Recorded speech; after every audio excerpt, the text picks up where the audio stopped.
When a millionaire lined up 5 glamorous women to be his daughter's new mother, nobody expected her tiny hand to point at the one woman they all ignored, the black housekeeper. What happened next? Silenced the entire room. The night was silent, the kind of silence that money buys. Golden chandeliers hung from the ceiling of the Hartford mansion, casting soft light on polished marble floors. But the warmth in that house had long vanished. Richard Hartford, a billionaire tech investor, stood by the massive window overlooking New York City's skyline, its cold lights reflecting on his tired eyes. He had everything except what mattered. 2 years ago, his wife, Grace, had passed away in a tragic car crash, leaving behind a hole in his heart and a daughter who had forgotten how to smile. "Daddy," came a small voice. Ella, just 9 years old, stood in the hallway clutching a photo of her mother. "When will I have a mom again?" she whispered. Richard froze. He knelt, brushing a tear from her cheek. "Maybe soon, sweetheart," he said, forcing a smile. "Maybe soon." Behind them, unnoticed, Marilyn, the housekeeper, a tall black woman in her late 30s with kind eyes, stood quietly, holding Ella's forgotten jacket. She'd worked for the Hartfords for 5 years, never once treated like family, but never once failing to show them love. The next morning, the house buzzed with unusual noise. Richard had made a decision, or rather, an announcement. He told his assistant, "Invite 5 women for dinner, 5 women who could be a good mother to Ella." The assistant blinked. "Sir, may I ask?" Richard cut him off. "Yes, it's time. Ella needs someone, and I can't keep living like a ghost." That evening, as Ella played with her stuffed bear, the 5 women arrived, each more glamorous than the last. A socialite dripping in diamonds, a real estate mogul with a voice like polished glass, a famous influencer who came with her own cameraman, a widowed heiress, soft-spoken but clearly rehearsed, and a high-powered attorney who entered as if she owned the room. They all smiled, not at Ella, but at the fortune standing behind her father.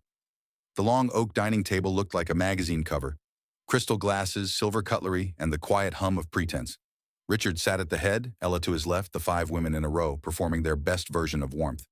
"So, Ella," the influencer asked sweetly, "if you could have anyone as your new mommy, what would she be like?" Ella fidgeted. "Someone who makes pancakes like mommy used to, and sings when she cleans." The women laughed politely, except one. At the far end, Marilyn was silently refilling glasses. Her hands trembled when Ella mentioned pancakes. Grace had taught her that recipe herself, Richard noticed. Their eyes met for a second. Something in her gaze made him uncomfortable, not because it was unkind, but because it was honest. Richard wanted to make it a game for Ella.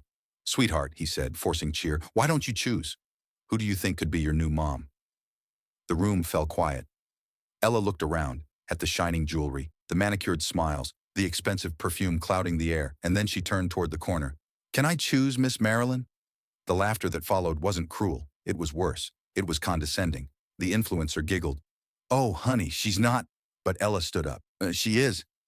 She helps me with homework and makes me cocoa when I can't sleep. And she tells me stories about her little boy." Marilyn froze. Her eyes filled, but she tried to hide it. Richard's face turned pale. The heiress whispered under her breath, "A housekeeper?" "Really?" Dinner ended in tension.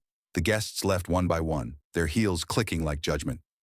Richard sat alone in his office, the fireplace flickering across his face. He replayed Ella's words. He had built empires, crushed competitors, donated to charities, but he couldn't answer one simple truth his daughter saw so clearly. In another wing of the house, Marilyn sat on her small cot in the servants' quarters, holding an old photograph of her son, Jordan, who lived with her mother in Georgia. She hadn't seen him in a year, saving every penny to bring him north.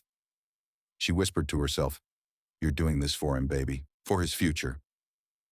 2 days later, Richard overheard Ella and Marilyn in the kitchen.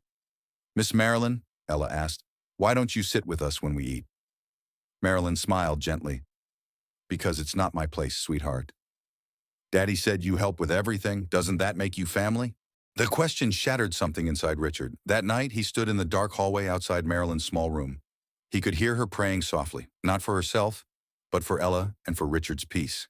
He turned away, ashamed of himself. A week later, a summer storm rolled through the city. Thunder roared. Ella, terrified of lightning, ran into Marilyn's room while Richard was out.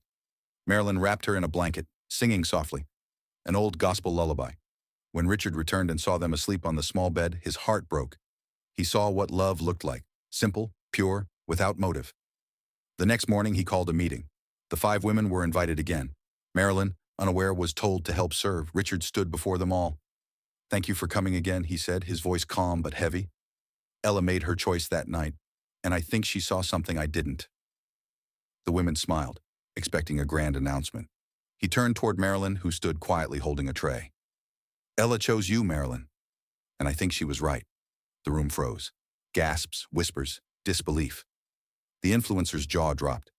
You can't be serious. The heiress sneered. She's a housekeeper, Richard's voice sharpened. She's a human being. One who's shown more love and honesty than all your fortunes combined. Marilyn stammered. Sir, please. But Ella ran up, hugging her. Told you, Daddy. She's the one for the first time in years, Richard smiled. Genuinely smiled. Later that night, Marilyn confessed through tears. Mr. Hartford, I can't accept this. People will talk.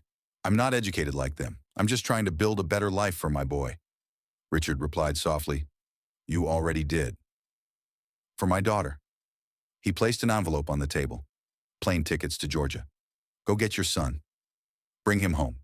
This house has room for both of you. Marilyn covered her mouth, crying silently.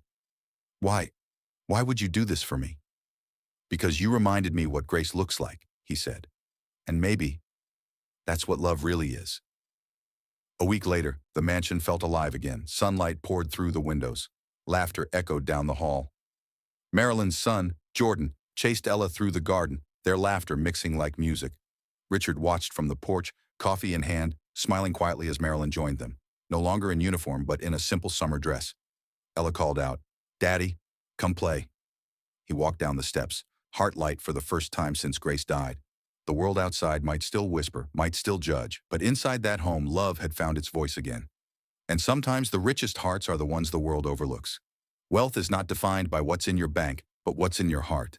The color of love will always be stronger than the color of skin.